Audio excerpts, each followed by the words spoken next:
As I became lightheaded, I became worried I will pass out and endanger other drivers on the road. I managed to drive a mile from where the incident happened, and I pulled into a parking lot of a mechanic shop, and I called 911. I told the 911 operator that Border Patrol agents had just shot me and I needed help. I recall some of the workers from the shop sitting me down in a chair as I was waiting for help, but I was losing this battle. I saw my life flash before me and slowly began to think this was the end for me. And before losing consciousness, the next thing I remember is the EMT putting me on a stretcher, taking me to the hospital. At the hospital, I remember seeing multiple agents standing around, watching me be treated for my wounds. My arms, legs, and chest were all wrapped in bandages. I had 7 bullet holes in my body. I remember the agents rushing the nurses to finish up so they could take me with them. I still felt dizzy. I was not able to fully process what had happened to me. After being at the hospital for less than 3 hours, I was discharged from the hospital and took custody of the FBI. As we left the hospital, I was escorted out through the back in a wheelchair. I observed over dozens of Border Patrol agents waiting outside the hospital. One of the agents came up to me with his cell phone and took a photograph of me. It was the same agent who had previously kept coming in and out my room, and I had to repeatedly tell him to leave. I told him I did not consent for him to photograph me, but he did not care. It still haunts me that this agent has my photo on his phone. Was this the agent that shot me? Was this a trophy for him? I was next taken to the FBI building for further processing because they rushed me out of the hospital so quickly the blood started soaking through the bandages.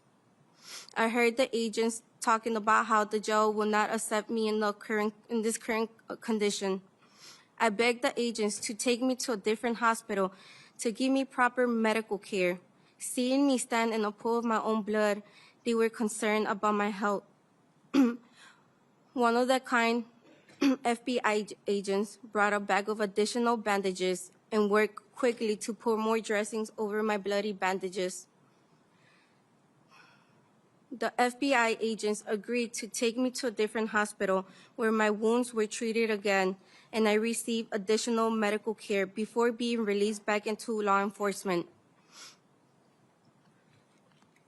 Before being released back to law enforcement custody the following day. The agents took me from the second hospital to the federal detention center in downtown Chicago. I had never even had a parking ticket before, and now I was sitting in federal detention center just for being the victim in a minor traffic accident. Things were surreal. The news in the jail that evening had my story and was being called a domestic terrorist. They said I quote-unquote rammed federal agents. I was in shock. If they only knew I was a month away from paying off my truck and I would never intentionally damage my vehicle, much less be crazy enough to hit a law enforcement. On Friday, I was teaching the young children at the Montessori school, and we were singing and dancing and getting ready for spooky season, preparing fall activities to do the following week. And on Saturday, my own government was calling me a domestic terrorist, and I was in federal detention centers with the bullet holes all over my body. I went to court on Monday, and I met my attorney, Christopher Parenti. He told me the government was trying to have me kept in jail until the trial because they claimed I was a danger to the community. I told them I had never been in trouble before and that the government claims were all wrong. I looked around the courtroom and I recognized over dozens moms and dads from the Montessori school, along with my boss and most of my family members who came to support me. I heard my attorney tell the judge that he had received over 50 letters from the moms and dads from the kids, all describing me as caring, loving, empathetic teacher, the exact opposite of a domestic terrorist. I heard the government describe me as being armed, even though I knew my gun was always inside my snap-closed holster at the bottom of my purse, where I always kept it. The prosecutor told the judge there was no allegation that I have took the gun out my purse, but that did not stop DHS from continuing to say I was armed. During this incident, my attorney explained to the judge that I have a valid concealed carry license and that as a young woman living in Chicago, I carry a gun to protect me from danger. Thankfully, the judge quickly denied the government's detention request and released me on bond that day. Over the next 6 weeks, everything was surreal. I continued to work and teach my children, but knowing that I was under federal indictment and facing felony charges and potentially years in federal prison over a minor car accident where the other driver was at fault and attempted to kill me was terrifying. There was times where I did not believe this was all real, and then I would touch my bullet wounds and knew it was certainly real. Imagine waking up every morning, reliving this trauma. I would go to work each day to take care of my children. I knew my attorney was hard at work and exposing the lies of eyes. I knew the truth of what happened. The agent swerved into me. The agent shot me as I drove away from him. My attorney and his investigators found videos, evidence demonstrating the agents were lying. And I knew that no press release or tweet could ever trump the power of the truth. 2 weeks before the government dismissed all the charges in my case, I sat in federal court and watched from 20 feet away as the Border Patrol agent who attempted to kill me testified at a hearing. Agent Charles Exum. Charles Exum, my attempted executioner, was Charles Exum. I hope the government does not consider my use of his name here to be considered doxing.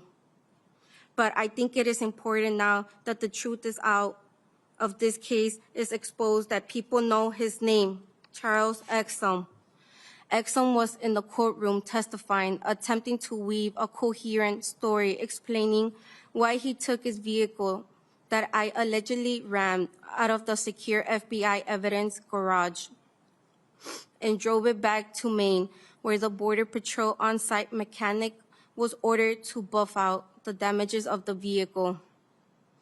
This was all done prior to me or my attorney having the ability to examine the vehicle. Because he did this, no expert witness will ever be able to prove that it was Exum who swerved into my vehicle. Watching Charles Exum testify made me sick to my stomach. I grew up revering law enforcement. Prior to this incident, I had great respect for local and federal law enforcement.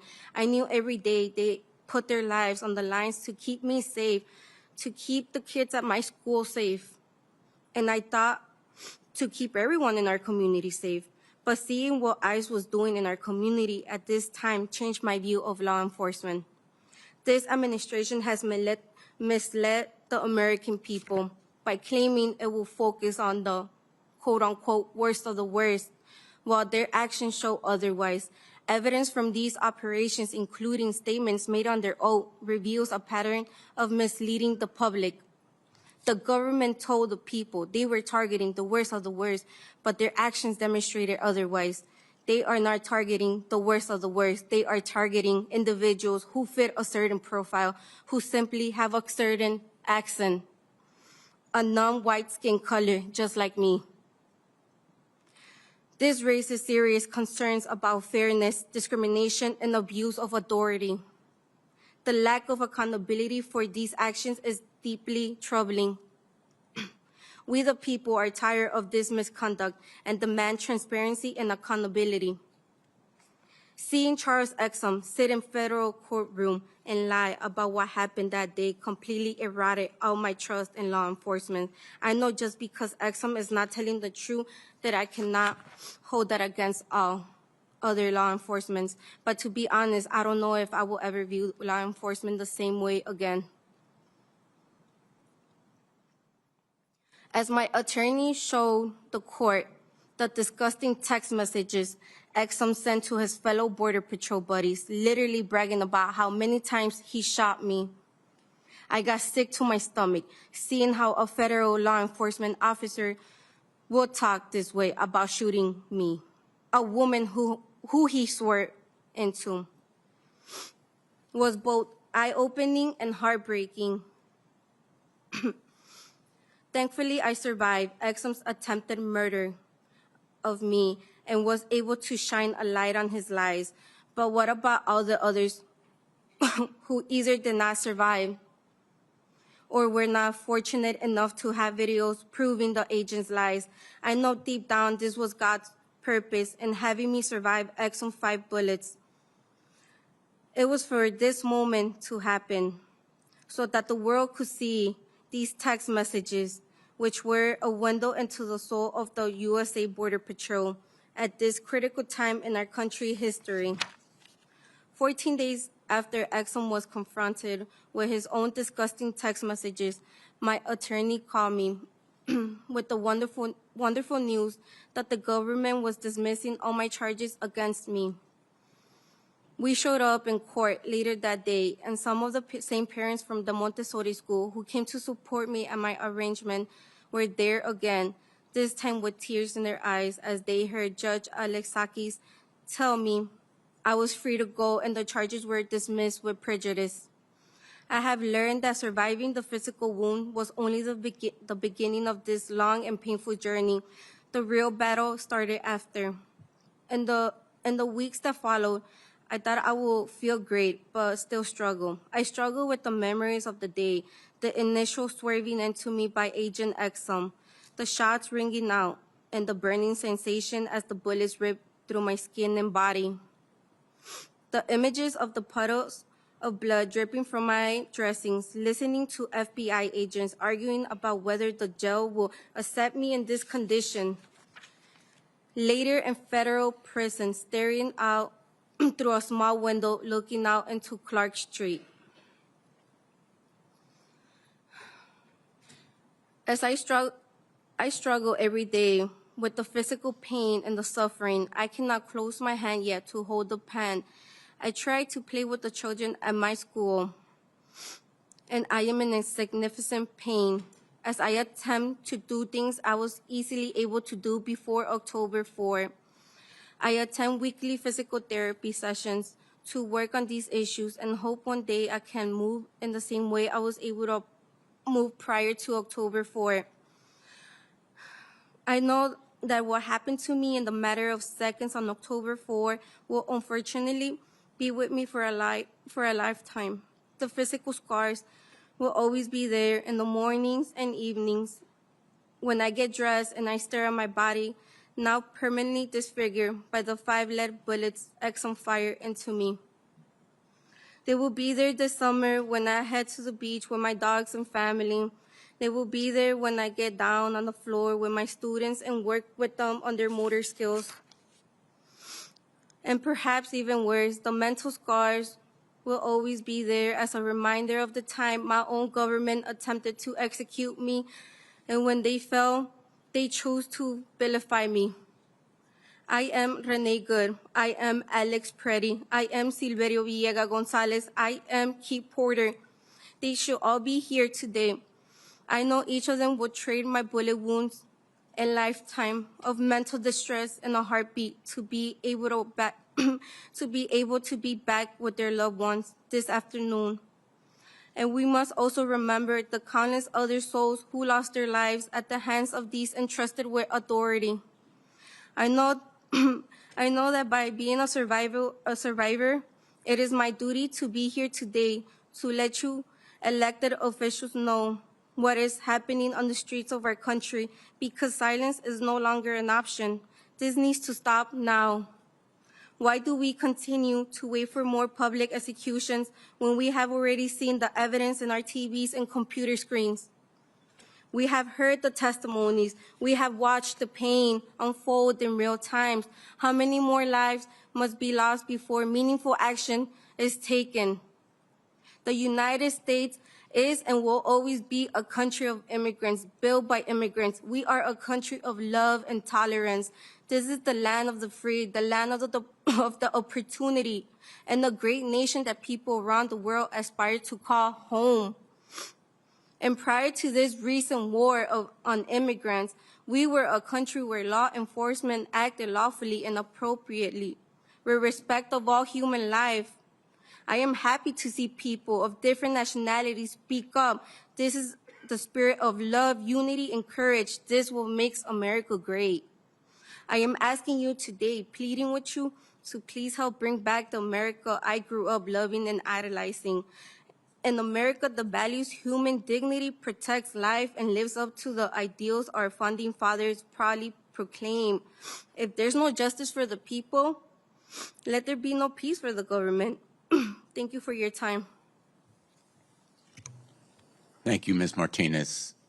Ms. Rahman, and I'm going to suggest to the witnesses that we stay to 5 minutes because we're running a little bit behind. Thank you.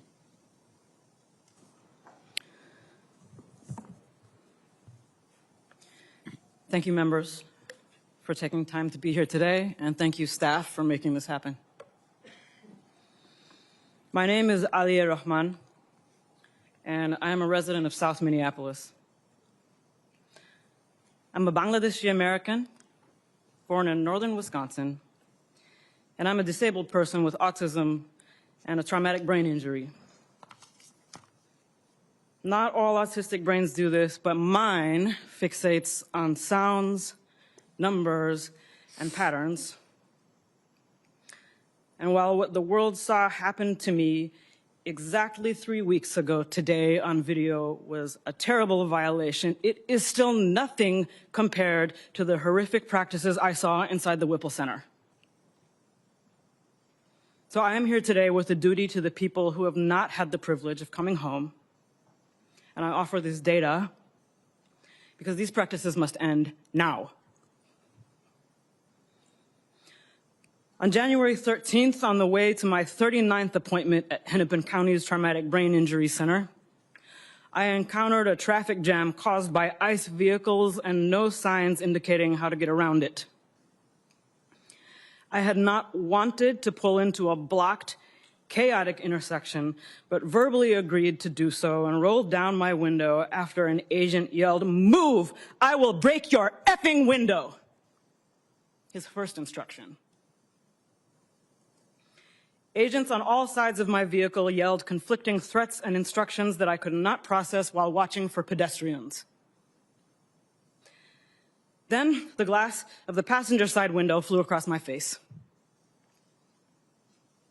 I yelled, "I'm disabled," at the hands grabbing at me, and an agent said, "Too late." I felt immersed in a pattern, and I thought of Genoa Donald, an autistic black man killed by police during a traffic stop in 2021. I remembered Mr. Silverio Gonzalez, who was killed by ICE in his vehicle last year. An agent pulled a large combat knife in front of my face, which I thought was for cutting me, and later learned was used to cut off my seatbelt. Shooting pain went through my head, neck, and wrists when I hit the ground face first and people leaned on my back. I felt the pattern, and I thought of Mr. George Floyd, who was killed 4 blocks away. I was carried face down through the street by my cuffed arms and legs while yelling that I had a brain injury and was disabled. I now cannot lift my arms normally. I was never asked for ID, never told I was under arrest, never read my rights, and never charged with a crime. Approaching the Whipple Center, I saw black and brown bodies shackled together, chained together, being marched by yelling agents outdoors. I continue to hear the word bodies because that is how agents refer to us. We're bringing in a body. They're bringing in bodies, 7, 8 at a time. Where do I put them? We can't use that room. There's already a body in there. You have no reason to believe you will make it out alive if you are already being called a body. Agents repeatedly had to stop and ask how to do tasks. I received no medical screening, phone call, or access to a lawyer. I was denied a communication navigator when my speech began to slur. Agents laughed as I tried to immobilize my own neck. I asked for my cane and was told no, pulled up my arms and prodded forward in leg irons by agents laughing and saying, "Walk, you can do it, walk." Agents did not know if the facility had a wheelchair. When I was finally placed in one to be taken to interrogation, an agent taunted, "You were driving, right? So your legs do work." I pleaded for emergency medical care for over an hour after my vision had become blurry, my heart rate went through the roof, and the pain in my neck and head became unbearable. It was denied. When I became unable to speak, my cellmate pleaded for me. The last sounds I remember before I blacked out on the cell floor were my cellmate banging on the door, pleading for a medic, and a voice outside saying, "We don't want to step on ICE's toes." When I opened my eyes at Hennepin County's emergency room, I learned I was brought there to be treated for assault.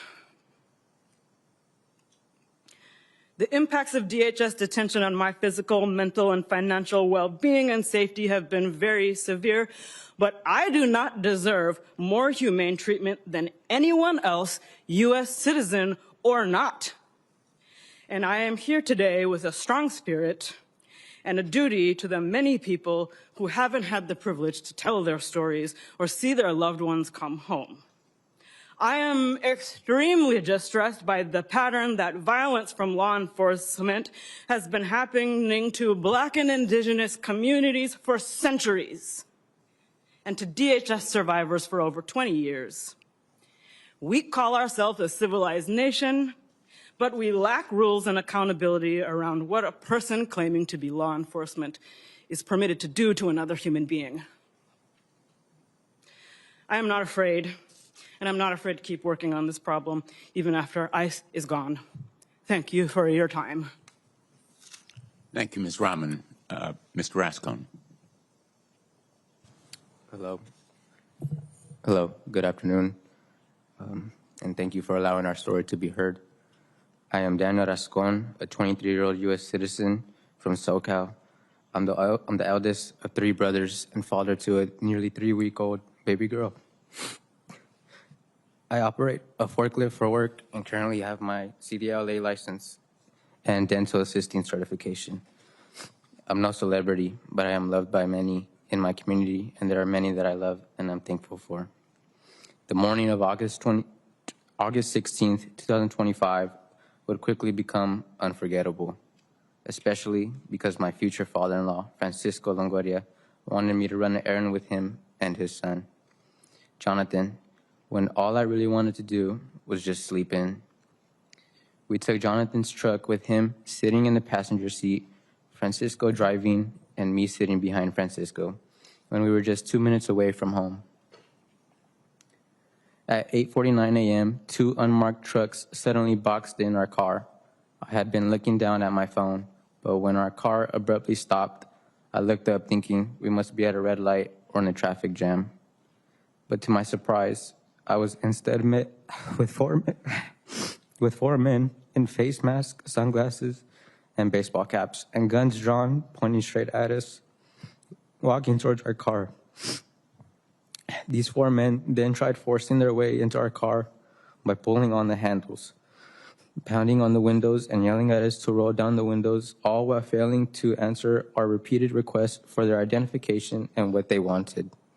I did not know who these men were. They were refusing to identify themselves, and the only thing I felt I could do, I could control, was capturing this event by recording it on my cell phone. There were 2 men on either side of the car, and they were not wearing any uniform. I could not tell who these men surrounding our car with guns were. We again asked them to show identification and why they were approaching us with so much aggression. Only seconds after they started pounding on the windows, one of the men broke the driver's side window, punched Francisco in the face, and began reaching into the car. At the same time, a man on the other side of the car broke the passenger window where Jonathan was sitting and began reaching into the vehicle. They shattered the windows, and in that moment, the whole world felt like it was the size of the inside of our pickup. And we were sitting in harm's way with nothing to do but record the horrifying experience. Terrified for our lives, Francisco bravely drove straight through the only open pathway down the street, hoping to be driving towards safety, when we were instead met with gunfire. After we had passed the men, one of the 4 men attempted to murder us after we passed by, as he fired and made contact with the passenger side of our car multiple times. I will never forget the fear and having to quickly duck my head as the shots were fired at the car. Any one of those bullets could have killed me or 2 people that I love. We narrowly escaped as pieces of glass fell on our heads as we drove down the bumpy road. 3 minutes changed our lives forever. The incident began at 8:49 a.m. and we were home by 8:52 a.m. We left home that morning with the truck in good condition, but we returned home with the,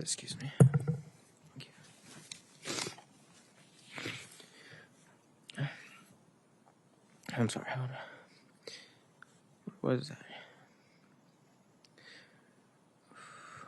We were in, sorry, I lost myself here. Yes. We were home by 8:52 a.m. Left that morning with the truck in good condition, but we returned home with a truck that had 2 shattered windows and bullet holes. We then called 911 to report that 4 men who were hiding their identity assaulted and shot at us. By 9 a.m., a police helicopter was flying over our property. Next thing we know, local officers showed up at our home, handcuffed Francisco, put him in the officer's car, and began individually questioning us. The officers then allowed the same 4 men who had just attacked us to come to our home. Those 4 men were asked to identify who they were looking for, but they had zero idea as to who they were even targeting. Pointing to me as the driver, these masked men had just shot at us, and they were now in our home, treating us as the people who had done something wrong. The man who shot at us went to my future brother-in-law, asked him questions about the video we took of their attack, and lied, saying those were not shots. When the officers left our home almost 3 hours later, we were told that the FBI would continue the investigation. However, almost immediately after the officers left our home, 2 men walked up to our gate and told us to let them in. We could immediately tell this was not the FBI, but instead ICE and HSI agents. The HSI agent then said, "Is he here?" But they never clarified who he was. I said we were told the FBI would be coming and we would be waiting for them to arrive. The HSI agent looked at me and said, "For all intents and purposes, we are the FBI." As time passed, more and more ICE and HSI agents arrived in unmarked vehicles with no license plates. They had gear on and walked around our home with submachine guns, assault rifles, and holstered pistols, making sure to keep their hands on their weapons for fast drawing. The agents blocked every exit out of our home and shut the entire block of our neighborhood. More than 20 HSI ICE agents and more than 30 police officers were brandishing weapons ranging from paintball guns to a manned drone, flying and mapping out the layout of our home. Our home that used to be our safe place, now being used as a weapon against us to trap us and take advantage of our surroundings. Once the agents finished asking us questions and watching our recordings of the terrifying event, they left, but we no longer felt safe. We didn't feel like we could leave our home or operate normally in the world. How do you move on from knowing someone tried to kill you and people you love for no reason? Then just 2 weeks later, on August 28th, 2025, I was sleeping on the couch when I was woken up at 4 a.m. by horrified family members telling me that men were entering our property through our gate and surrounding our entire home. These men had weapons, were wearing night vision goggles, and utilizing a bright green laser beam from their assault rifles. An armored truck was in front of our house, and one of the men used a megaphone to announce we needed to come outside of our home with our hands up. Our hearts were racing, and we tried getting everyone in the house awake since it was the middle of the night. Again, we were placed in a position of pure terror and did not know what to do. We called our lawyers because we did not understand what was happening. But then the men breached our front doors by breaking the locks and yelling that we needed to come out of the house with our hands up. The agents pointed the bright lasers attached to their rifles at each of us inside the home. They even pointed their weapon at my fiance, who was pregnant at the time. We kept telling them she was pregnant and we would comply. I was surrounded and trapped in a room full of the ones I love and fearing for every single one of our lives. We kept asking for a warrant, and eventually they showed one, and we listened to their commands.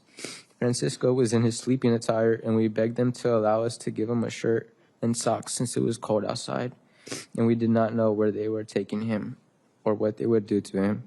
We then watched as they took him away, breaking our hearts. Eventually, Francisco went in front of a federal judge who validated that the incident was scary to watch from the recording inside our vehicle.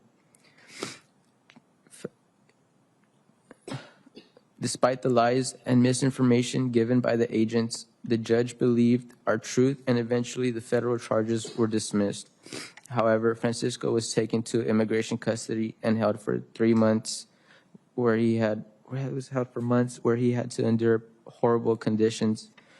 Months later, Francisco was released on bond and able to witness the birth of his first grandchild, my daughter. Yet our fight for justice is not over. We will carry this incident with us forever. Thank you, Senator Blumenthal and Senator Garcia. Thank you very much, Mr. Rascon. Mr. Stoughton. Thank you. Thank you, Senator Blumenthal, Representative Garcia, members and staff. My name is Seth Stoughton. I'm a law professor at the University of South Carolina, faculty director of the Excellence in Policing and Public Safety program there. My comments today are my own and do not necessarily reflect the views of my employer. I've spent the last 13 years studying policing. I'm also a former police officer. This administration's approach to immigration enforcement falls far short of professional norms. This is not policing. This is not normal. And this is neither professionally nor democratically acceptable. I want to be clear that my comments are not about federal immigration policy. Reasonable people can disagree on policy and yet still agree with something more fundamental, that any enforcement must be performed professionally, legally, and safely. That is not what we see right now. Instead, we see a lack of interagency collaboration or even basic communication, reducing both efficiency and public trust. We see poor tactics that put community members and federal agents themselves in unnecessary danger, and we see profound failures of leadership after critical incidents that never should have happened.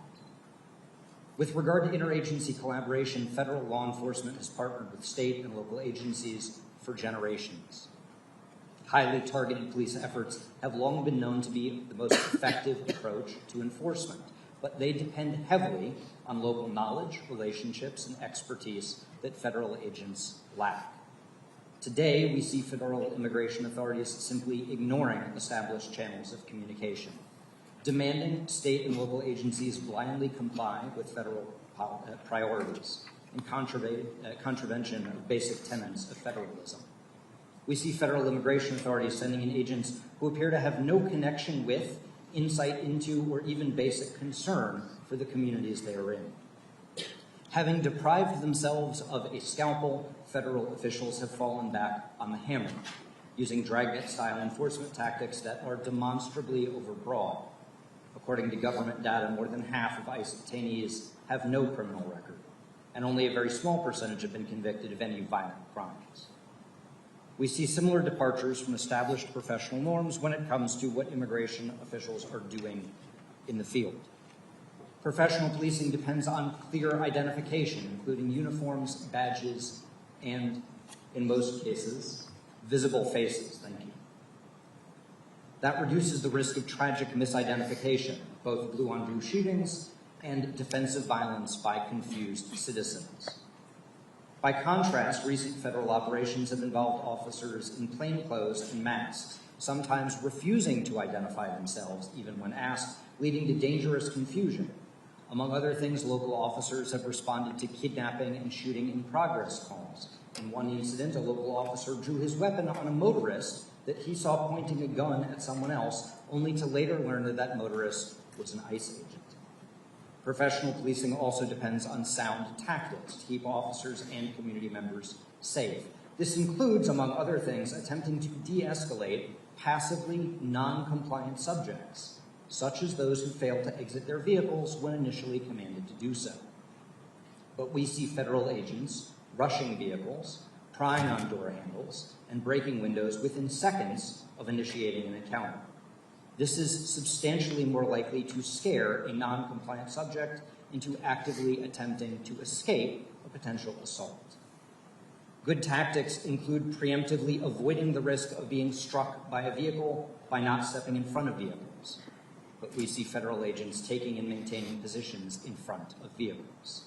Good tactics include not shooting at moving vehicles, a practice professional policing has constrained for decades, both because it is unlikely to actually stop the vehicle from moving and it can create an unguided missile. There have been at least 10 instances of federal immigration officials doing exactly that in the past few months. We've also seen uses of force that appear on their face to be deeply problematic or simply outright excessive. An agent in Cicero, Illinois, deploying pepper spray into the window of a moving vehicle with a toddler inside. An agent in Chicago who, from a position on a nearby roof, shot a minister who was standing on the sidewalk below in the head with pepper balls. And agents in Minneapolis, New York, Los Angeles, and elsewhere shoving people to the ground, including some people who appear to have no idea that they are even being approached by agents, to say nothing of the stories you've already heard from other witnesses today. When the actions of a law enforcement officer results in a loss of life, as we've seen most recently with the killings of Renee Good and Alex Preddy, professional policing should follow a disciplined protocol. Conduct a thorough investigation while sharing what is known, identifying what is unknown, and avoiding speculation. Competent leaders know that premature narratives can contaminate investigations and corrode trust. But we've seen senior officials issue definitive, exonerating conclusions within hours of an incident, far sooner than would be possible with any careful inquiry. We've also seen public claims about absolute immunity that are legally incorrect. These statements signal that any oversight is purely performative, that accountability and outcomes are preordained. More troublingly, we've seen traditional accountability mechanisms sidelined in ways that repeatedly prompted resignations by experienced attorneys and investigating agents. This is an extraordinary warning sign that critical safeguards are being bypassed or weakened. We are in the terrifying position of seeing federal agencies unwilling or unable to conduct the kind of thorough, meticulous investigations that these incidents demand, or even denying that any investigation is necessary, when we can plainly see that it is. Abandoning these long-standing principles, threatening state and local officials, sidelining highly experienced and deeply dedicated public servants, precluding accountability by actively inhibiting any meaningful review, these are not normal decisions.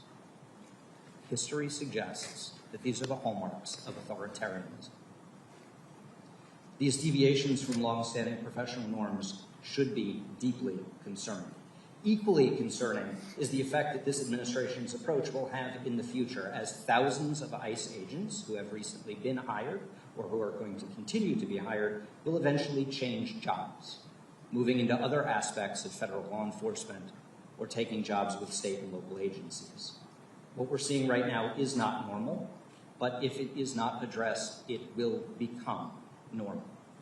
And that will send professional policing back decades, and the cost will be in lives. Thank you for your time, and I look forward to your questions. Thank you, Professor Stoughton. I'm going to turn to Representative Garcia. He will ask the first round, then we'll go back and forth between the House and the Senate. I want to express my appreciation for the tremendous turnout that we have today. We're going to have 4-minute rounds because we have so many people and we have limited amounts of time. Representative Garcia. Thank you. I want to just begin by thanking all of our witnesses. Each of your stories has been very honestly hard to hear. Like many of my colleagues, I'm enraged by what you've all had to go through. I'm so sorry that the stories are horrific, and I promise you that every single one of us, whether it's the House or the Senate, we will hold all of those that cause you harm accountable. You all deserve justice and you deserve peace. And it's horrific that anyone in our country has to go through what you have all been through, and I'm so sorry. We know that they're calling some of you and Americans across this country terrorists and anarchists. And I want to be clear that President Trump and his administration continue to lie about what they're doing over and over again. I want to start with Ms. Martinez. You shared a heartbreaking story, and I just want to go over some information on the record again to be very clear. You were shot 5 times, which is terrifying and horrific. Your own government called you a domestic terrorist. Is that correct? Correct.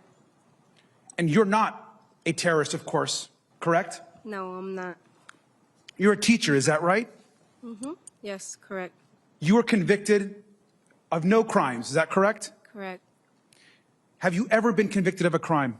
Never. Never been convicted of a crime. But the government kept calling you a domestic terrorist even after all the baseless criminal charges against you were dismissed, is that correct? Yes, correct. Would you agree that the government is trying to intimidate protesters and to encourage more violence? Yes.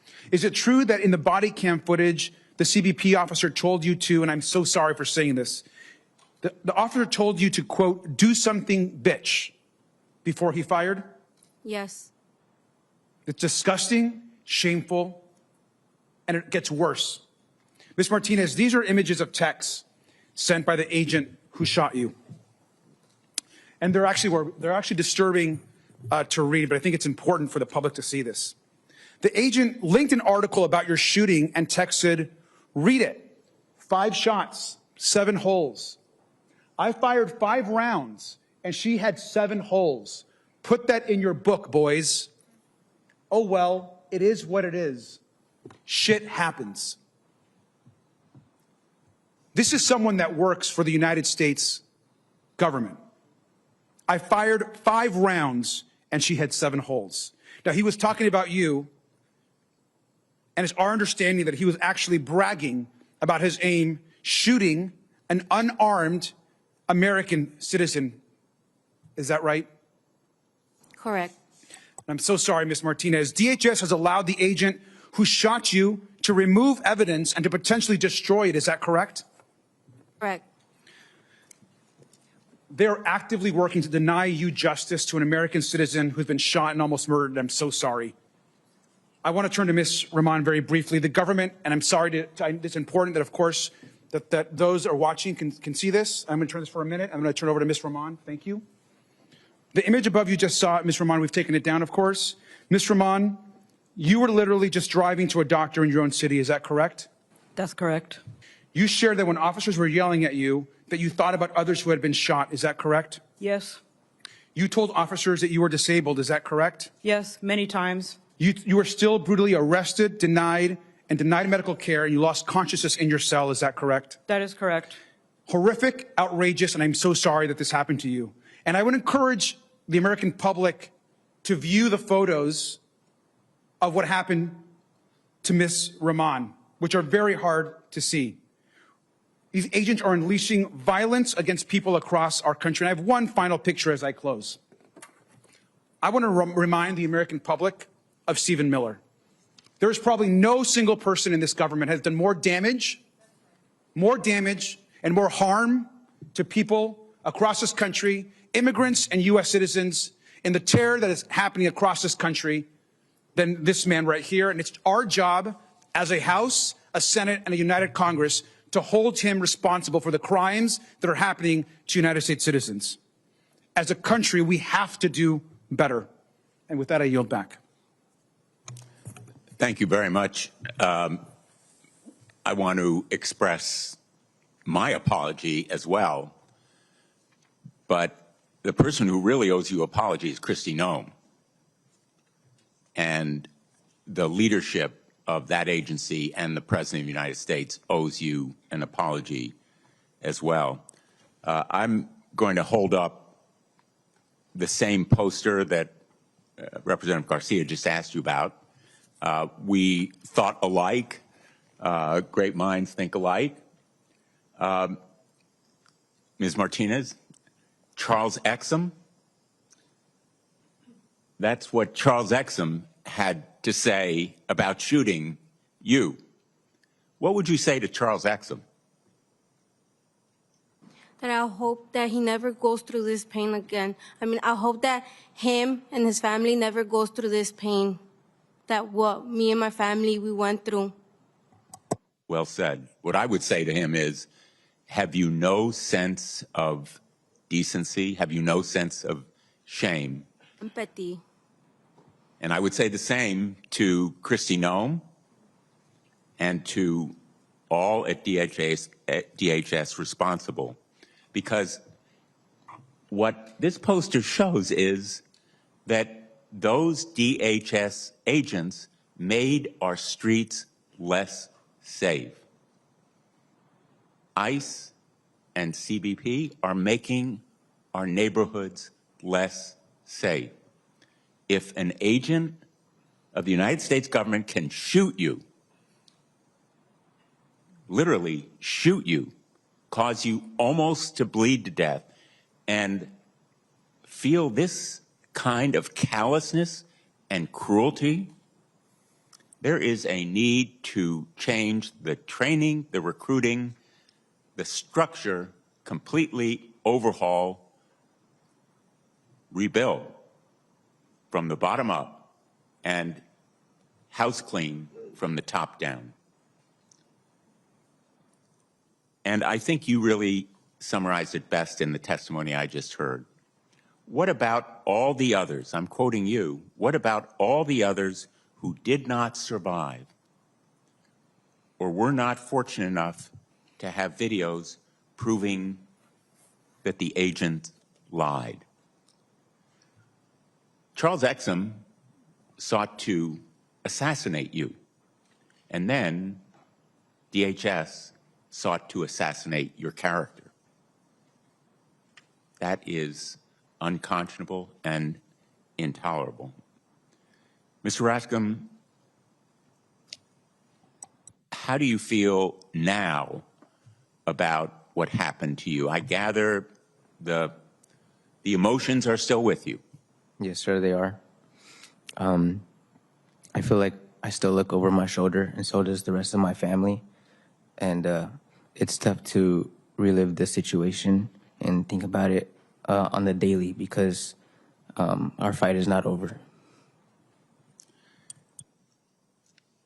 I would like to ask you, Ms. Rahman, because your outrage and your anger was so powerful, whether you would endorse the kind of remedies that would enable you to bring a lawsuit against the agents who so brutally abused you. Yes, this is a solvable problem. I'm very angry that it's not being solved. And Ms. Martinez, would you want to seek justice and accountability? I do. Mr. Rascom? Yes, sir, I do.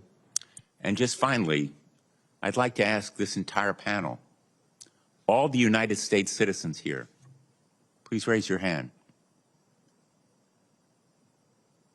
Thank you, and thank you for being here. I think I want to call Representative Krishnamurthy, please, for his 4 minutes.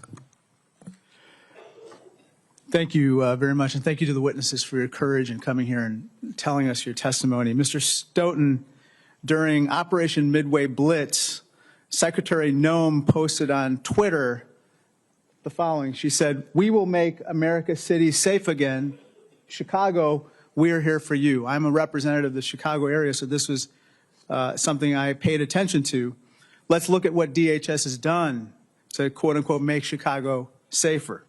According to the Chicago Sun-Times, in November, a federal agent pepper sprayed this 1-year-old baby in a Sam's Club parking lot in Cicero. That didn't make people safer, right? It did not. And Chicago wasn't safer when, according to CBS, ICE agents tased Edgar Ruiz, pictured in this middle panel, a U.S. citizen, in the face after he didn't open his car door to allow them in, correct? That did not improve or enhance public safety. And it didn't make my constituents in Elgin, Illinois, safer when, as ABC7 reported, ICE agents in this panel here deployed tear gas and smoke bombs in a residential neighborhood against peaceful protesters, right? And my constituent Evelyn, an 18-year-old U.S. citizen, was not safer when she was dragged from her car and tackled by agents in a residential neighborhood, as reported by Chicago Tribune, right? Certainly not. And Ms. Martinez, you were certainly not safer when, according to your own testimony today, you were shot with 5 bullets. Is that right? Correct. Let me turn to the story of Mr. Silverio Villegas Gonzalez. Here's a picture of Mr. Silverio Villegas Gonzalez. Mr. Romanucci, he dropped his kids off at school one morning, and then ICE agents stopped his car. When he tried to drive away, the agents claimed that they, quote, feared for their lives and then shot him in the neck. Mr. Villegas tragically died of his injuries. Mr. Romanucci, videos from the scene do not show Mr. Villegas Gonzalez hitting or attacking the agents. You're not aware of any evidence to the contrary, right? I am not aware of any of that. DHS also claimed an agent was, quote, seriously injured, but body cam footage showed the agent in question said his injuries were, quote, nothing major. You're not aware of any evidence to the contrary, right? I am not, and that is very typical of the cover stories that we hear and the false narratives in order to defend their actions. There was no evidence. This is part of a pattern. As you know, Mr. Romanucci, Mr. Villegas Gonzalez was stopped and then he was shot dead. The nation knows the names of Renee Good and Alex Preti, but let us please not forget Mr. Silverio Villegas Gonzalez, a Chicagoan and a father of 2, pictured here. Let me turn to another topic. Mr. Stoughton, in a ruling on DHS's excessive use of force, U.S. District Judge Sarah Ellis accused Greg Bovino, a commander in the Customs and Border Patrol, of, quote unquote, outright lying. That's what this poster shows, and that's what he did in a court of law, right? Yes. In fact, during his deposition, Mr. Bovino falsely claimed and lied that he was attacked before he deployed tear gas at peaceful protesters in Little Village in the Chicago area, correct? Yes, he lied about being hit in the head with a rock prior to deploying chemical munitions. That did not happen. It did not happen. He also lied about something else. In court, he falsely claimed that he did not tackle a protester to the ground during a demonstration outside of Broadview's ICE facility. But here are the pictures of him doing just that. He lied, and he lied again. I've already called for Secretary Noem to be fired or impeached. Today, I'm calling for Greg Bovino to be fired. In addition, he must be investigated and held accountable for his actions, and I believe crimes, in Chicago and across the country. Thank you, and I yield back. Senator Klobuchar. Thank you. I want to thank Brent and Luke for their powerful testimony earlier and for being with us to honor the memory of their sister and my constituent, Renee Good. Senator Smith and I had the privilege to meet with them ahead of time. I also want to thank you, Ms. Rahman, for coming forward in the hardest of circumstances to tell your story of, despite the claims that ICE's focus is to go after the worst of the worst, the most violent offenders. In fact, they went after you when you were on your way to a doctor's appointment. Our state is once again the center of America's heartbreak, but I hope my colleagues see that we're also the center of America's courage and hope. Courage and hope when 50,000 people march peacefully in below zero weather. Courage and hope when neighbors are helping neighbors and people they've ever even met. And courage and hope when you, Ms. Rahman, are willing to come forward and Renee's brothers are willing to testify in her memory. So I had seen the video, Ms. Rahman, of what happened to you, but hearing your story is even more chilling. Could you talk about the chaos in the moment as you're just driving to a doctor's appointment that made it hard for you or really any other person to figure out what to do? Yes, there are no signs. There's no sign of the skill that elementary crossing guards have. There's no single person giving instructions. Inside the Whipple Center, it is like that also. And I have an auditory processing challenge that means multiple voices sound like they're at the same volume. I did comply with at least one of those people. Okay, thank you. Thank you very much. And I think when you listen to the professor talk about right policing and how it's supposed to work, or our Minneapolis Police Chief O'Hara, who's been very outspoken on this, part of the problem is you have these people that are not police officers in our state. They're not following the rules of conduct, and you were a victim of that. Mr. Ramanucci, I know you're representing Ms. Good's family, but I'm sure you've also heard about to your firm other constitutional violations. I just use examples that may not be your clients, but the 2-year-old deported that my office worked on in the middle of the night to get this little girl back. The 5-year-old Liam, who was brought back, and people were very happy about that, with his little blue hat with the ears and his Spider-Man backpack. And we just found out today that the Deputy Attorney General has announced that they're appealing that ruling out of Texas. The Hmong elder who was pulled out in his underwear when they figured out they had the wrong guy, and he was driven around for an hour, and then they realized the guy that they were trying to get was already in jail. Publicly available information had been for years. Can you talk about the repeated constitutional violations happening in my home state? Madam Senator Klobuchar, we see this routinely. It's cringeworthy to watch the video every day on the news and to see what is happening in Minneapolis to American citizens who are having their rights violated consistently, routinely. It sounds like a schoolyard when you're saying constitutional violation, First Amendment, Second Amendment, Fourth Amendment, 10th Amendment, 14th Amendment. It's like we're reciting something. It is consistent, it's routine, and it must be stopped. There needs to be accountability. Without accountability, we will continue this day in and day out until law enforcement officers are able to be held accountable. And speaking of that, how does the Trump administration's refusal to cooperate with our state attorney general's office, Keith Ellison, our local authorities, refusing to have the Minnesota Bureau of Criminal Apprehension investigate your clients' families' loved ones' case, interfere with holding people accountable? Well, it absolutely starts with the false narrative that officers, law enforcement officers, have absolute immunity, because that gives them the right to think they have absolute impunity.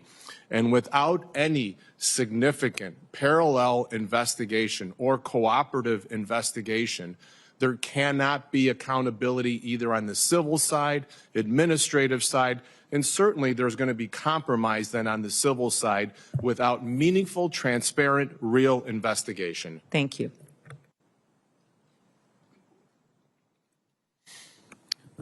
Thank you. Next, I'd like to ask Representative Rokana, please. Thank you. Ms. Martinez, the entire country needs to hear your story. You were born in Chicago and raised there. You're an American citizen, correct? Correct. And you were in your car driving around in the neighborhood as ICE agents were there, and your interest was simply to warn neighbors that ICE was in the neighborhood, correct? Yes, I was also going to take clothes to donate at my local church. And as you were driving along, following the rules of the road, an ICE agent slams his car into your car, correct? Correct. And you panic, You immediately stop. The ICE agent doesn't ask you politely get out of the car. The ICE agent comes, and so you panic. You move to the left lane. And then the ICE agent gets out and starts to shoot you, correct? As I was driving away, yes. Shooting an American citizen. Not once, not twice, not 3 times, not 4 times, but 5 times. Is that correct? Correct. That you testified that my life was nearly taken by my own government. And then, correct? Correct. And then the ICE agent doesn't say, how can I help when you've got blood running out of your body? The ICE agent doesn't call 911. You have to drive a mile before you call 911 to get medical attention, correct? Correct.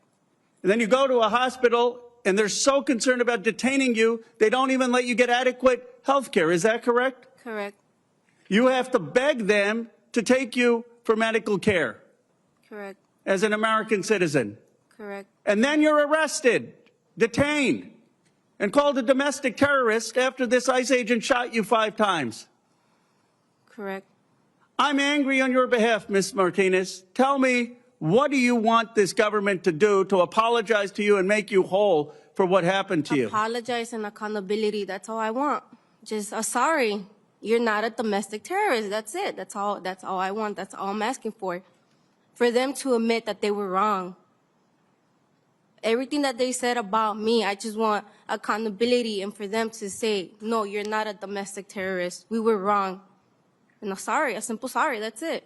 And I know you mentioned Charles Exum, the agent who shot you 5 times.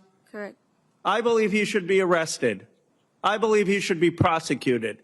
I believe it is outrageous what happened to you. This government owes you an apology, and I appreciate your courage for telling your story here today. Thank you. Senator Padilla. Thank you both, Senator Blumenthal, Representative Garcia, for convening us once again on these difficult but necessary conversations and to bring these stories to light. And I want to thank all the witnesses for your participation here as well, for your bravery, for your courage to share your stories, particularly Ms. Martinez, Ms. Rahman, and my constituent from California, Mr. Rascon. I know it's not easy. It's time on your part, emotion on your part, so fresh because of what has happened to you and to your families. I don't want to repeat some of what's been said by my colleagues or ask you questions because you've done such a powerful job in sharing your experience, not just for this committee or these committees to hear, but for the world to hear, right? Because the cameras are here, the press is paying attention. We hope the American people hear what's happening through your eyes. But I do want to add a couple of other elements to the context here. First of all, why is it just us? It's the House, it's the Senate, but why is it just Democrats? Why is the administration engaging in this truth and accountability conversation? Sadly, we've come to not expect it from Donald Trump because we know who he is. We're not shocked at how his cabinet acts because they're just a reflection and an extension of him. Let's not let our Republican colleagues off the hook because under normal circumstances, regardless of who's in the majority, when tragedies like this happen, congressional committees convene to conduct our job to provide that oversight. But our Republican colleagues refuse to. Not in the House, not in the Senate, not in the full committee, and not even the subcommittee level. But at least we are here doing what we can to bring this information to light.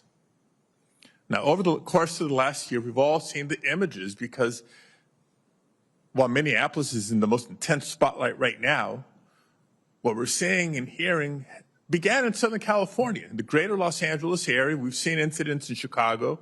We've seen incidents in Charlotte. We've seen incidents in Portland, and now we're seeing it intensely in Minnesota. We've seen the masks, the unmarked cars, the agents who refuse to identify themselves. We've seen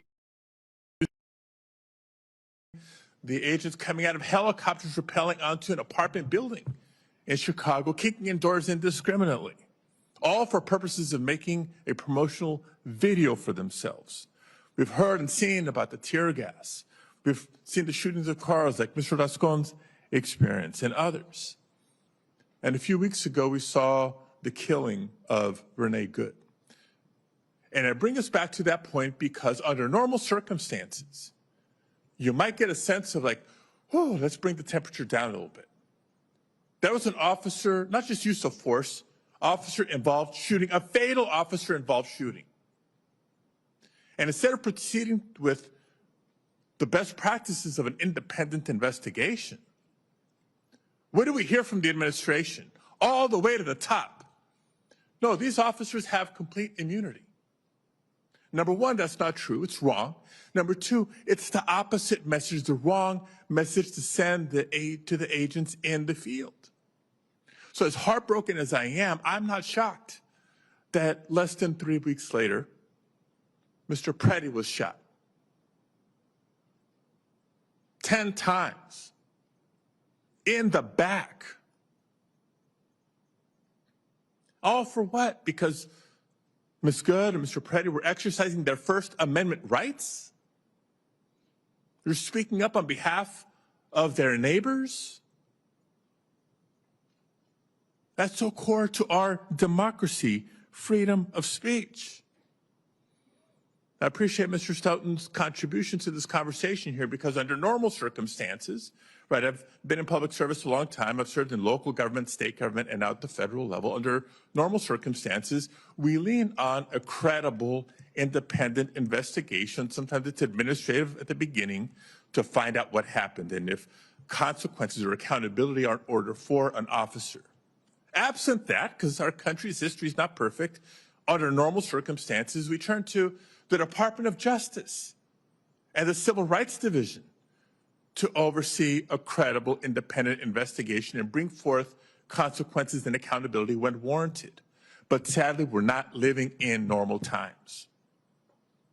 And so we do need to exercise any leverage point we can for the important reforms and restraints of what's happening on the streets for the safety of our communities and our constituents. And I bring that independent investigation as an example because when it comes to state and local law enforcement, our citizens have yet another recourse. They can bring a civil right of action when the government fails in their responsibility. But colleagues, sadly, that is not an option when it comes to ICE agents or CBP or other federal law enforcement officers. So we're living at a time when victims of their violence have no other recourse for justice. And Senator Blumenthal and I and others, both sides of the Capitol, are working hard to advance legislation to that effect. Ms. Martinez deserves justice. Ms. Rama deserves justice. Mr. Rascon deserves justice. The people of our country deserve better. Thank you all. Thank you, Senator. Next up, we have Representative Brown. Thank you. Law enforcement has two very straightforward goals: keep people safe and build trust in our communities. Yet somehow, President Trump has managed to weaponize ICE and CBP in a way that has shattered trust and made entire communities more dangerous. What we are seeing right now is not normal. It is not acceptable, and it is not right. In just the first month of this year alone, 2 U.S. citizens, Alex Preddy, an ICU nurse at the Minneapolis VA, and Renee Good, a mother, were killed by federal agents. As if that weren't bad enough, top administration officials like J.D. Vance and Kristi Noem rushed to publicly justify those killings and slander the victims. Just weeks earlier, Keith Porter, a 43-year-old father, was shot and killed by an off-duty ICE officer in Los Angeles. And nearly every day since, Americans have watched footage of masked federal agents dragging people from cars, menacing peaceful protesters, tear gassing neighborhoods, harming bystanders, including babies, and ripping children from their parents. These are not one-offs. These are not honest mistakes. These are predictable results of an administration from the president on down that uses disgraceful language to dehumanize immigrants as criminals, rapists, and invaders. And it is the result of a regime that prioritizes quotas over judgment, intimidation over restraint, and political theater over human dignity and life. When the government kills its own citizens and then rushes to defend itself, rather than seek the truth and ensure justice, something is fundamentally broken. And just this week, that same recklessness was aimed at my home state of Ohio. In Springfield, thousands of Haitian families, people who have lived and worked legally under temporary protected status, have been thrown into chaos. Not because they broke the law, not because conditions in Haiti have improved, but because Trump's ICE needs bodies to deport to meet draconian political-driven quotas. These families are workers, taxpayers, parents. They have stabilized local economies, filled critical jobs, and strengthened their communities. Even Ohio's Republican governor, Mike DeWine, has raised concerns about the damage this will cause. Just last night, a federal judge blocked this administration's attempt to revoke TPS for the hundreds of thousands of Haitians that legally live in this country. The judge also noted that the administration was motivated by racial hostility against Haiti.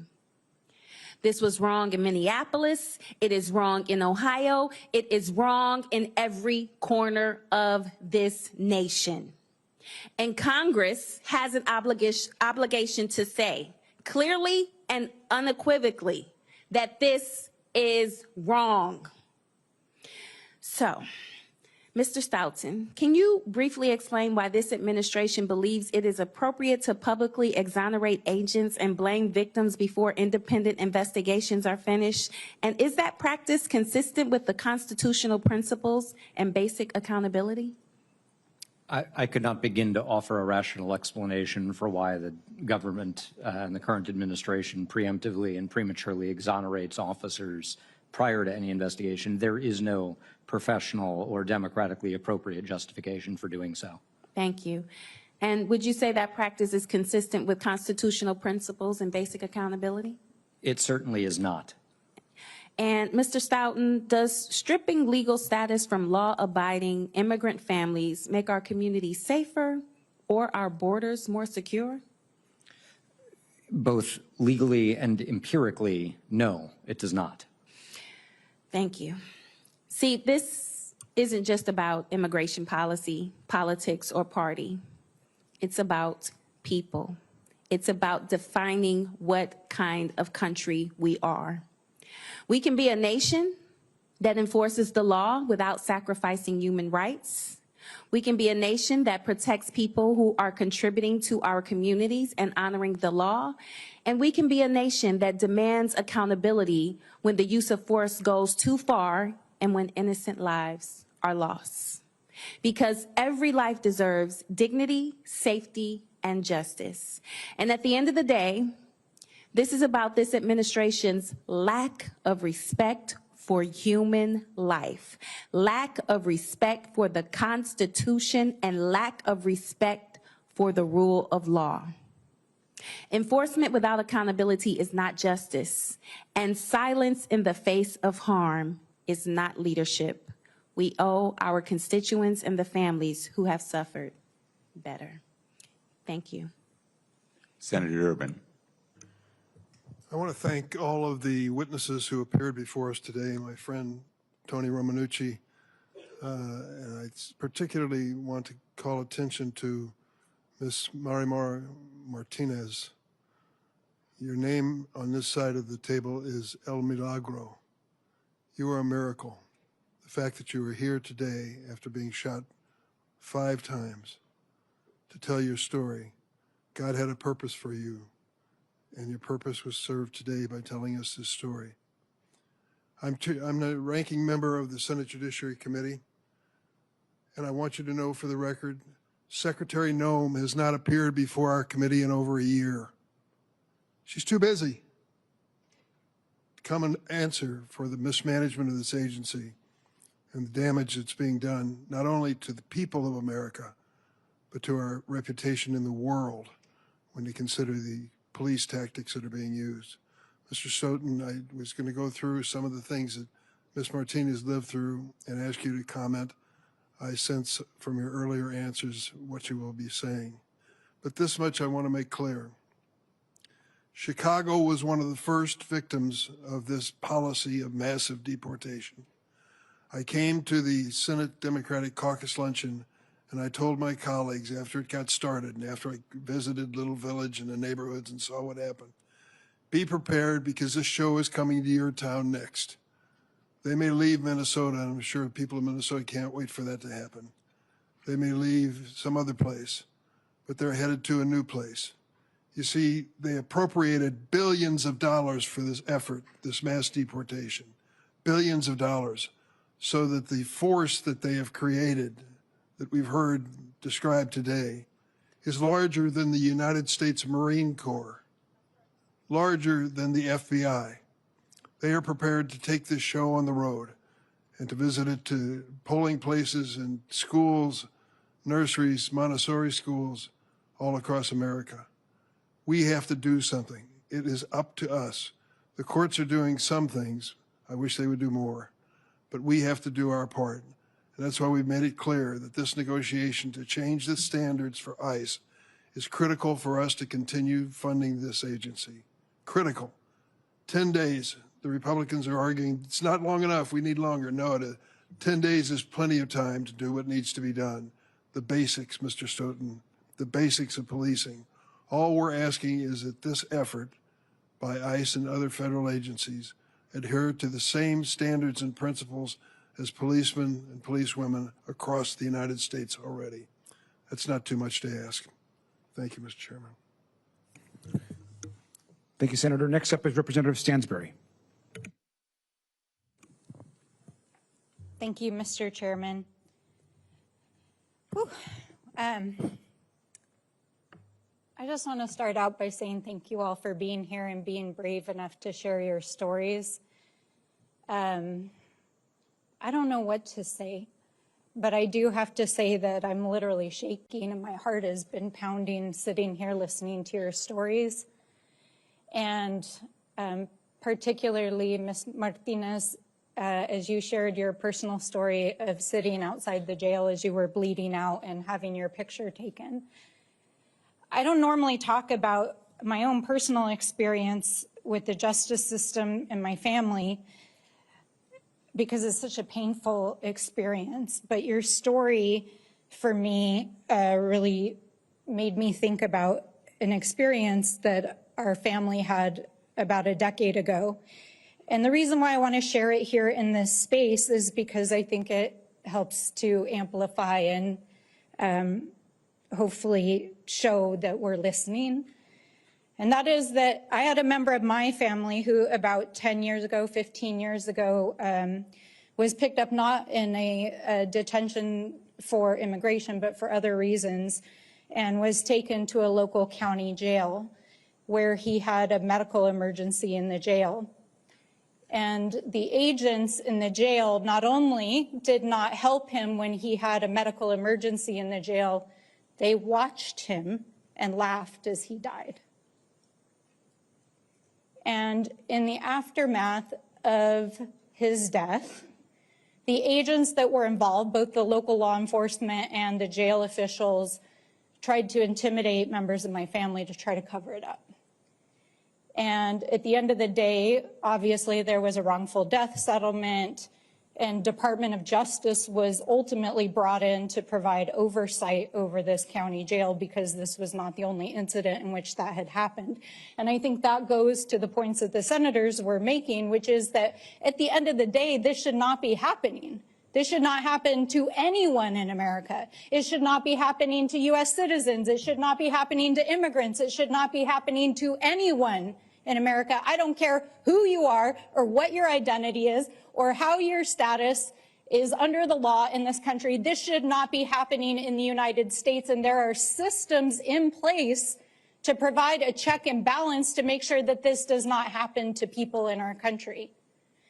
And so to hear your stories and to hear the violence that is being committed in our communities against our people, and then to see White House officials, the President of the United States, disparaging entire communities, going after members of Congress, the Vice President telling the American people that these individuals have total immunity, to see Kristi Noem go on national television and lie about you, to lie about you, that they're tampering with evidence, and then to see that the actual agents committing these crimes, because I want to be clear, these are crimes.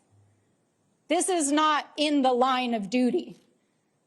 You don't shoot, murder, and harm people in the line of duty. That is a crime. That is crime. And this is not an accident. I want to be clear about that. There's a lot of discussion going around in these halls about they need better training, that this is just a few isolated incidents. Well, let's be clear about what's going on here for the American people. Over the last year, over 37 individuals have died in immigrant detention. Multiple people have been murdered and gunned down in the street. We have 3 individuals in front of us here today who, in front of the entire world, their lives were shattered. And this was not an accident or of lack of training. This is the policy of the United States government, and it is being paid for by your tax dollars. Because literally, this chamber passed $85 billion in funding to allow this to happen and to arm these agents with those night vision, with those guns, and then to unleash them under a policy that is so based in cruelty, so based in a lack of humanity, so based in a lack of basic respect for human dignity, the Constitution, due process, that they would allow people to die in the streets and then go lie to our faces about it. So I don't know what to say about what comes next, but I do want to just say to Mr. Granger, both of the brothers who came here to share about your sister today and the story of her light, her sunlight, being like a dandelion. I mean, this isn't just about sunlight. We're here to bear witness. We're here to tell the truth. But I'm sorry, we need to defund and dismantle this agency immediately. And a bill just passed a few moments ago before we walked into this hearing room to give another 2 weeks to think about a deal. No, it's time to defund this. This has to end. I think I'll just close out by saying, because I really don't know what else to say, that there's, a saying, Nelson Mandela said that both the oppressed and the oppressor are robbed of their humanity. And what this administration is doing right now is robbing America of our humanity. And it has to stop. Senator Warren, if you are ready. If not, we can give you a few minutes. I'm always ready. That's what I thought. I never want to pass this up. So I really do want to start by saying thank you very, very much to Congressman Garcia, to Senator Blumenthal for holding this important forum, and thank all of you for being here. You've already said it many times over, ICE is terrorizing our communities. They have used military-style riot gear against peaceful demonstrators. They've seized school kids. They've gassed a baby. They've gunned down American citizens on our streets. And meanwhile, Vice President Vance is telling agents that they have, and I want to quote him, absolute immunity from any repercussions. And Trump and Republicans are now trying to shovel billions of additional dollars into the ICE funds so that they can continue to run amok with no real constraints over their behavior. It is not a surprise that ICE agents seem to think that they are above the law, because Donald Trump, J.D. Vance, and the Republicans are treating them like they are above the law. It is the responsibility of the United States Congress to make clear that, no, the law applies to everyone, and that includes ICE agents in America.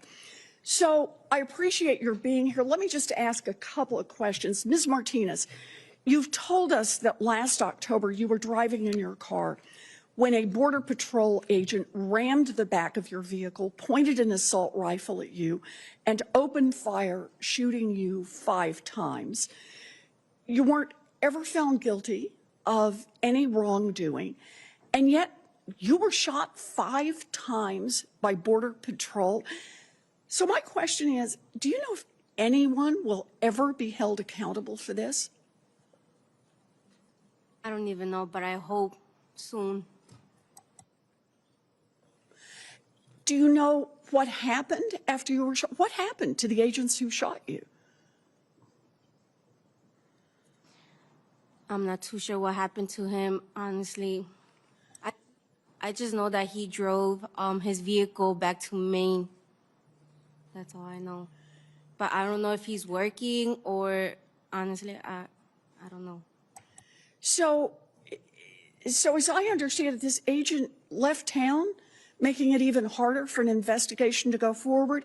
And I take it you at least have not been apprised of any investigation that's ongoing against this agent who shot you at point-blank range? Correct. Yeah.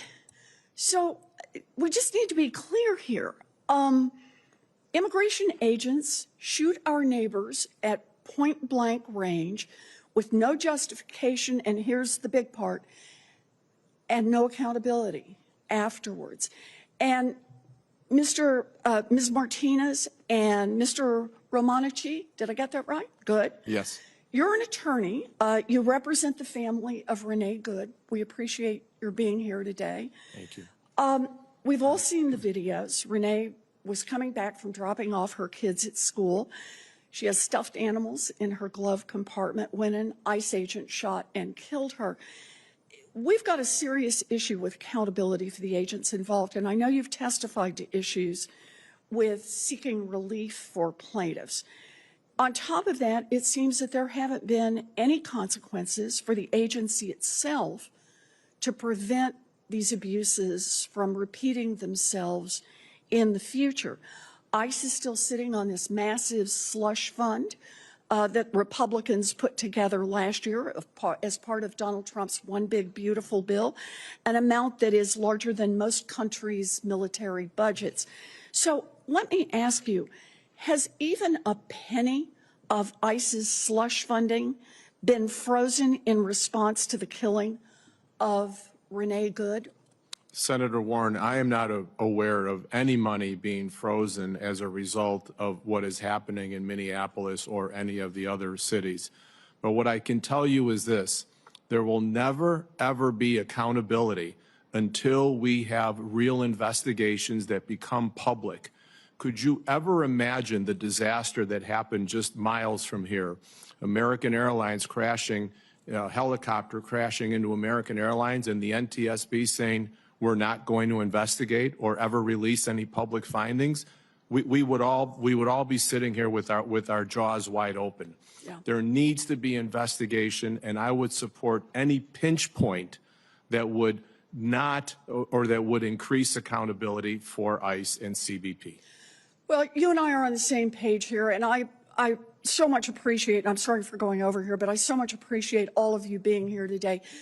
There are a lot of new rules we need to put in place. You know, the police in Massachusetts do not wear masks.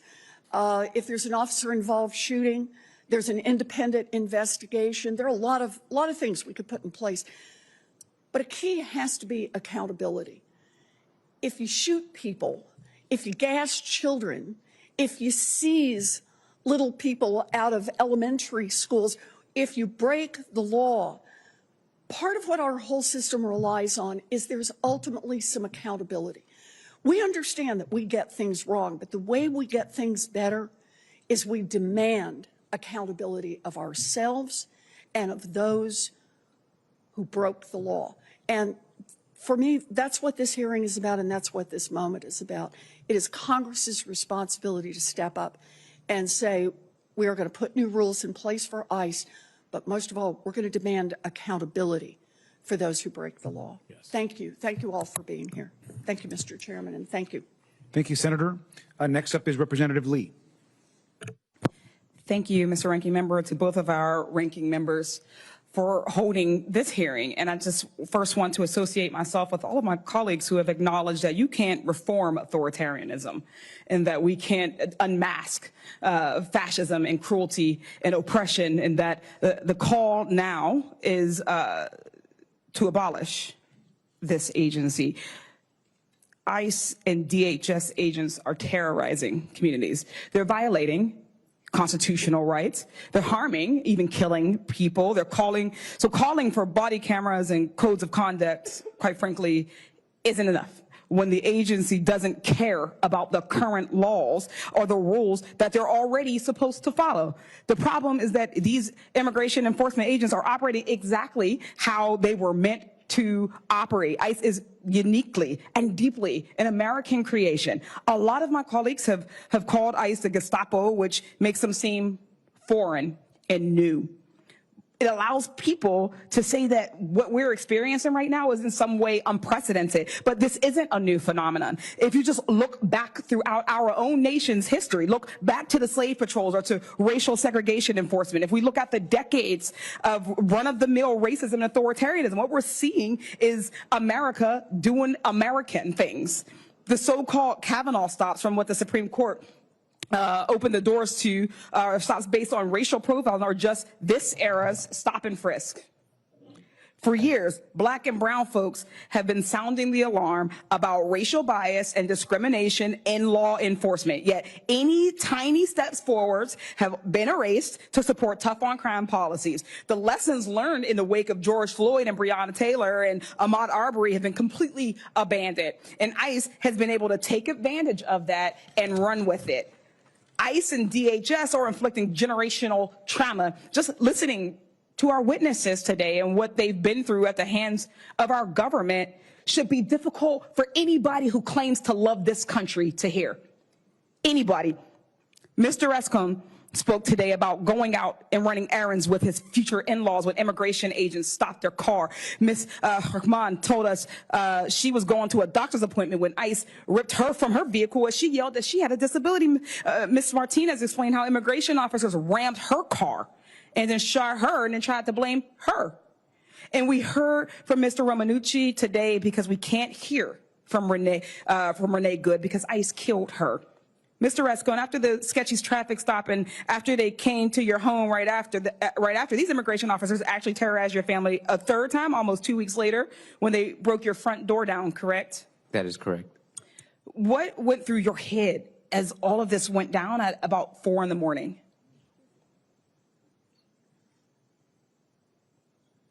Just fear. And your fiance, she was pregnant at the time? Yes, she was. Did they make any effort to make sure that she stayed safe and calm? Not at all. They just kept pointing the lasers at her and the rest of us. How, if you don't, and it's okay if you can't right now answer, how has your family coped in the aftermath of this? Just staying strong together and having faith and slowly moving forward as best as we can. I want to thank you and all of our witnesses for coming in today and for speaking your truth. For this cannot be overstated that in these times, it is actually dangerous to speak out against this administration. It's dangerous to speak out against this agency that we know has the ability to target people. When our federal government is willing to lie and to slander anyone who speaks out against Trump or his minions or their plans, it is brave and it's honorable for you to do this and be here. This country needs to really reflect on how we got here. We have to look back and learn rather than sanitizing our history and forget our flaws. We can't just stop at abolishing ICE because that's no longer enough. We need to prosecute the wrongdoings and hold these agents and leaders and anyone who had anything to do with that accountable. I thank you for your time and I yield back. Thank you. Just a reminder about the 4-minute rule. Senator Schiff. Thank you, Chairman, for organizing this hearing. I had a chance to hear some of your testimony, your opening statements, which were incredibly powerful, and I am grateful that you're here and willing to share your experiences with all of us. I want to follow up, Mr. Rascon, and ask you more about your experience. One of my Minnesota colleagues sent a clip recently of a woman filming an ICE vehicle from her car. The ICE vehicle stopped. The agents got out, guns drawn, pointing 3 ICE agents pointing guns at her through the windshield. She could have easily been killed. And if you're willing to share a little more about your experience, what was that like, being in a vehicle, encountering that kind of threat of and use of force by agents? What is that like? What should people understand about what goes through your mind at a time like that? It felt like we were about to be attacked for no apparent reason by, it seemed like nobody, no law enforcement that was legit. Just seemed like masked individuals with crazy head power. Once they had broken the windows and my father-in-law bravely drove away and the shots fired into the vehicle, I just thought that one of us would have been killed. But thankfully we're all okay, and I'm sorry to the victims that didn't survive. And what's it like when you drive now? What are the after effects of experiencing that now when you're out in the community? What impact has it had on you and your family? I feel like my head is on a swivel, always looking everywhere to make sure that nobody's going to attack us without us being aware of it or anybody else in our community. Now, I know they made accusations against your family. Did they ever bring charges? Did they drop charges? What was the status of that? They claimed that we had ran them over, and the judicial judge had watched the video and evidence, and there was no evidence that we did anything to them, and so they dropped the charges. And how long was it after you were arrested before they dropped the charges? My father-in-law was arrested 2 weeks after the first incident. And how soon thereafter were the charges dropped? Do you remember? I would say about a week or two later, maybe two to 3 weeks later. Anyone ever apologize to you for what's happened to your family? Just our loved ones, not the people who were the cause of it. And Ms. Rahman, how about you? Anyone ever express any kind of remorse for slamming you to the ground, for not getting medical treatment for you, for what you had to endure? Nope. Senator Padilla and I were recently at one of the large detention facilities in California, and we asked about medical treatment there, and people who were diabetic weren't getting the medicine they needed.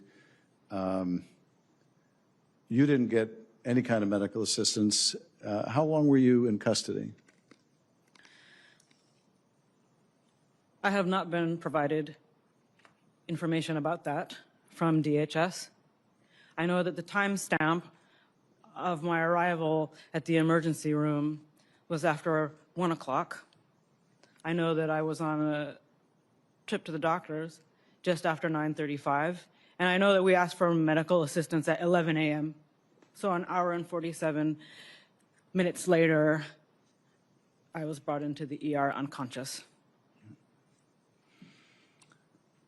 And Ms. Martinez, similar question to you. Anyone ever apologize for how your family was treated, how you were treated? What was the question? Has anyone ever apologized to you for how you were treated? Nope, nobody. Till this day, no apology. And what is may I ask one last question, Mr. Chairman? What is the impact on, you testified earlier about how this has impacted your view of all law enforcement, which you had venerated before now because you thought they were there to protect the community. Has there been a spillover effect? How much trust do you think people in your neighborhood have for law enforcement, or are people able to separate out ICE from the local police department or others? It's scary because, you know, when I was at the hospital, there was like FBI agents and ICE agents, and I didn't know. I was scared to even talk to both of them because I was like, I don't know if they're working together. So it's scary, right? Like, people don't even know who to trust no more. They don't know if they should talk to police no more. So it's really concerning what's happening, and I don't want that to happen. But it's the reality, what's happening. Thank you. Thank you, Mr. Chairman. Thank you. Thank you, Senator. Next up is Representative Kassar. Americans know that ICE agents shot Renee Good, but you should know what happened next. The ICE agents did not render first aid. They left Renee to bleed. Then a doctor approached the scene, and he wanted to help. The doctor shouted, "Stop the bleeding." Instead, for 3 minutes and 26 seconds, ICE agents held back that doctor that might have been able to save Renee. So for the next 3 minutes and 26 seconds, I want each of us to imagine someone we know and love, and imagine that they are shot, bleeding, suffering, and dying, and silently think about them being denied help for the next 3 minutes and 26 seconds.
"Stop the bleeding," the doctor shouted.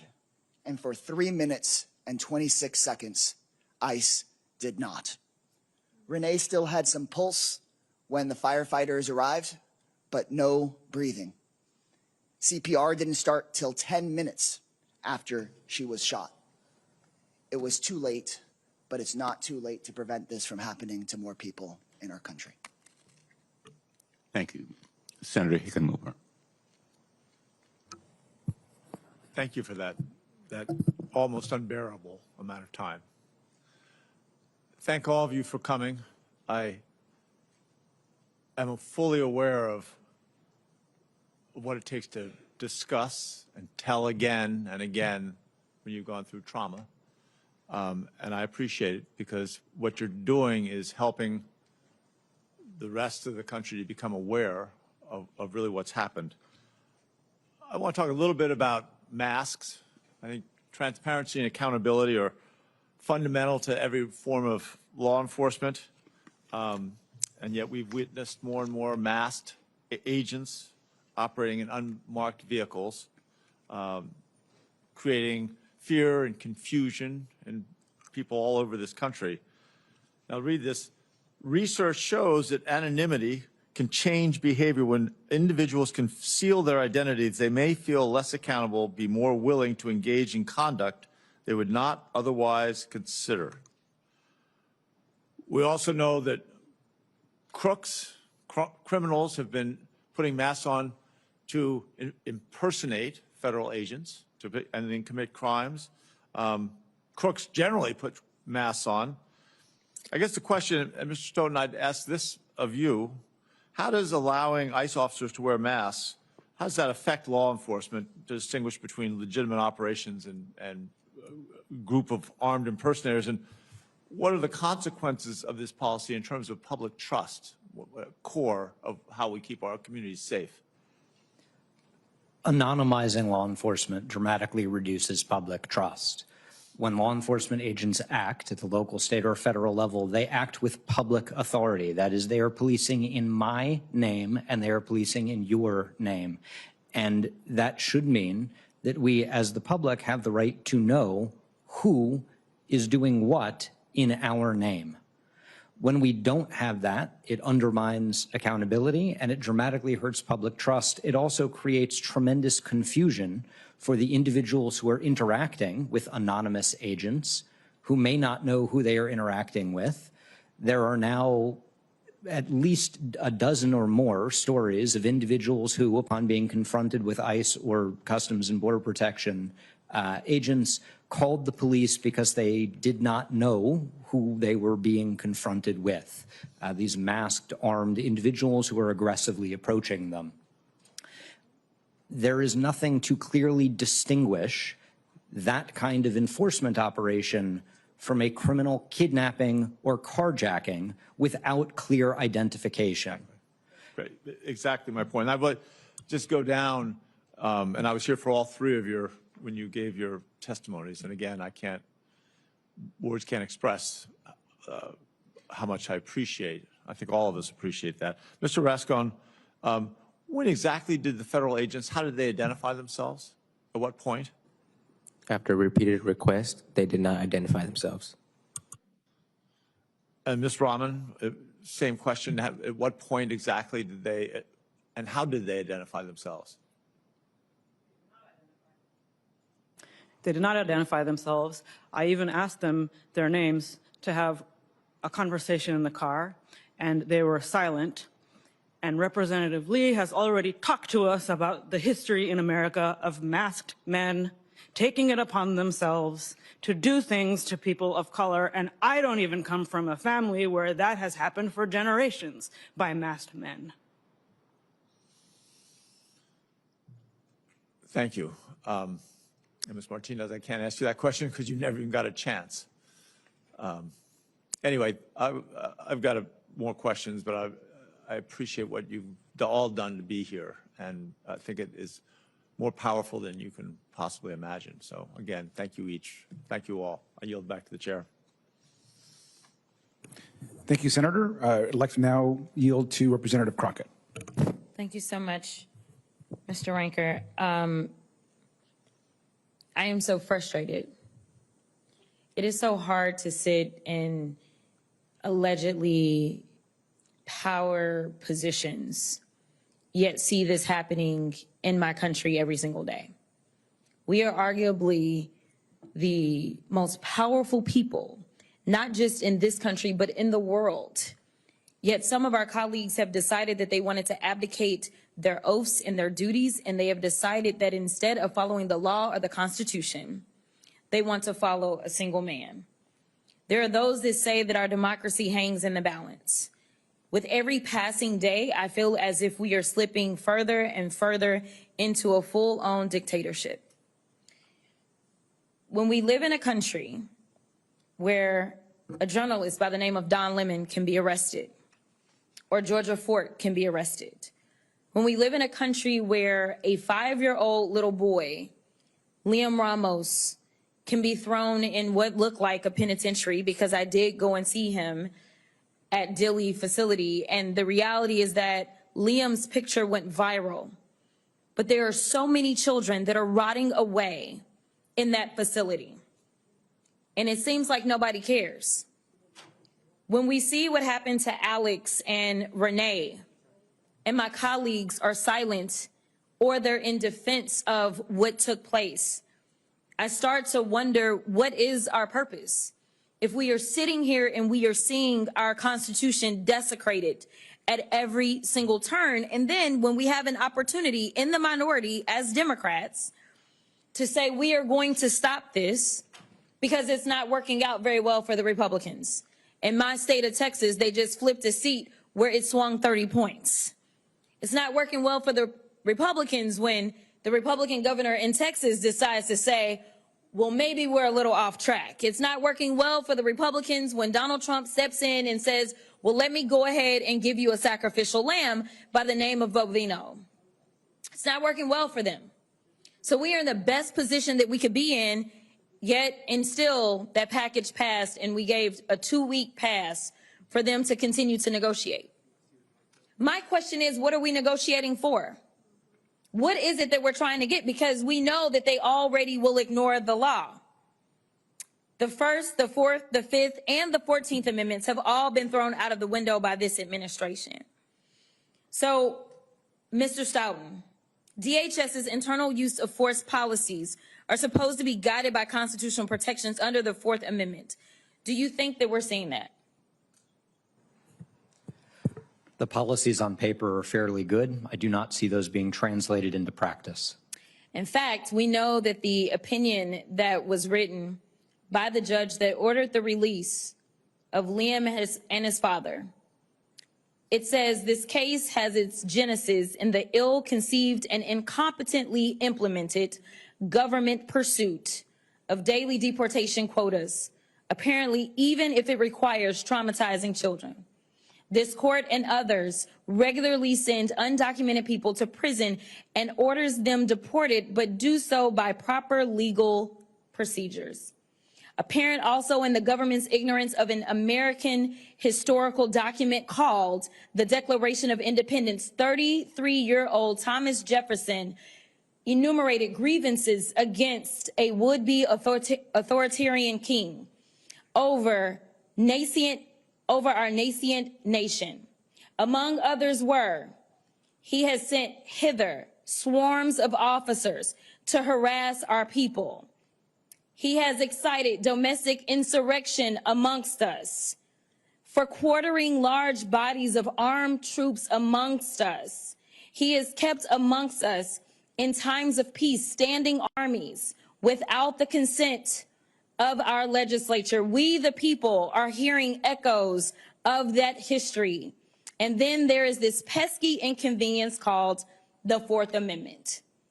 Right now, I must say that the only branch that has not completely failed us is the judiciary. It is time for us to empower the people, people like you that have been traumatized by our government. We need to make sure that your lawyers can stand up and they can get money. They can go and get some type of justice, because if our president can sue our own federal government for $10 billion, then something tells me then maybe we need to loosen the reins around some of the protections that these officers have so that y'all can go and get something, and maybe, just maybe, they will decide that it's not worth it to go out and traumatize its citizens. Thank you so much, and I will yield. Senator Hirono. Thank you, Mr. Chairman, and also Representative Garcia for convening all of us here. And I was watching the proceedings on C-SPAN, so I very much thank our witnesses for sharing your harrowing experiences.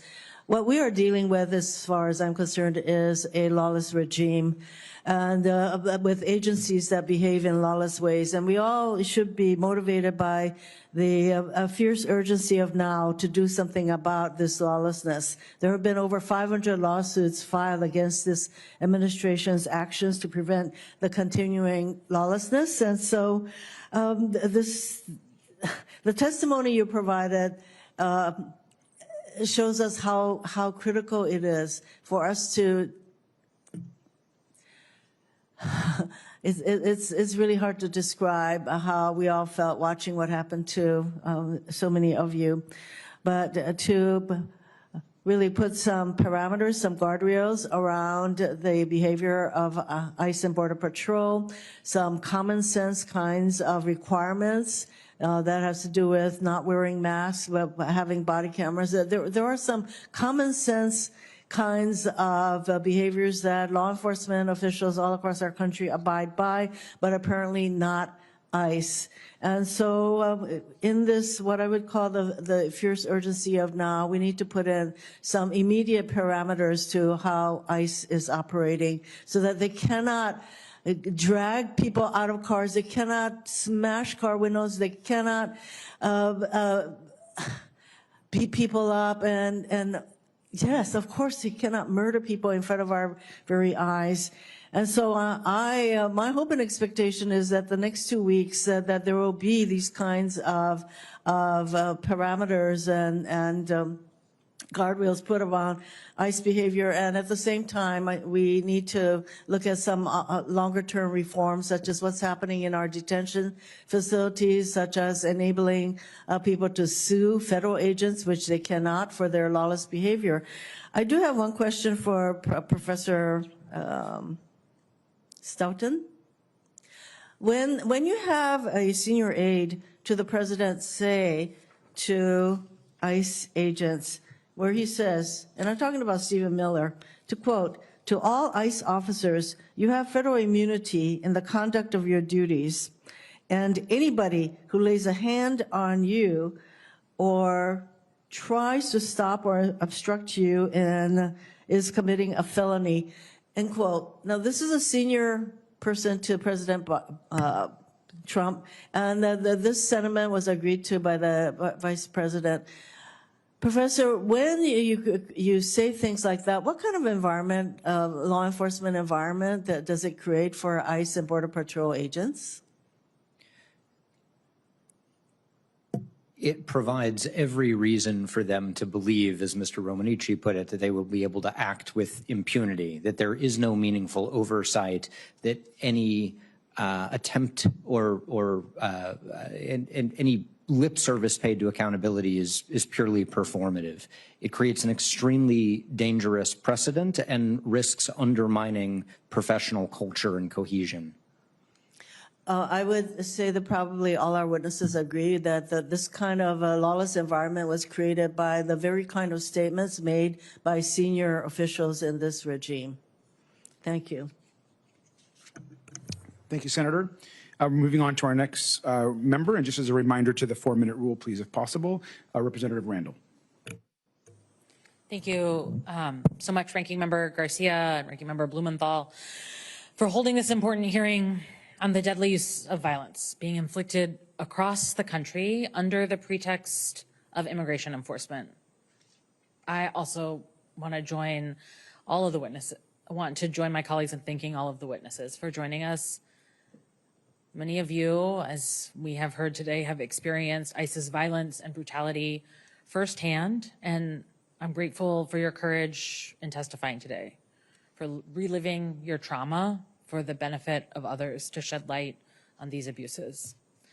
I hope my Republican colleagues, who, as others have pointed out, are not here today, also take the time to read your stories and hear about your experiences, because what is happening across our country is simply indefensible, and it shouldn't be a partisan issue. In fact, it isn't a partisan issue in our communities. Recent polling shows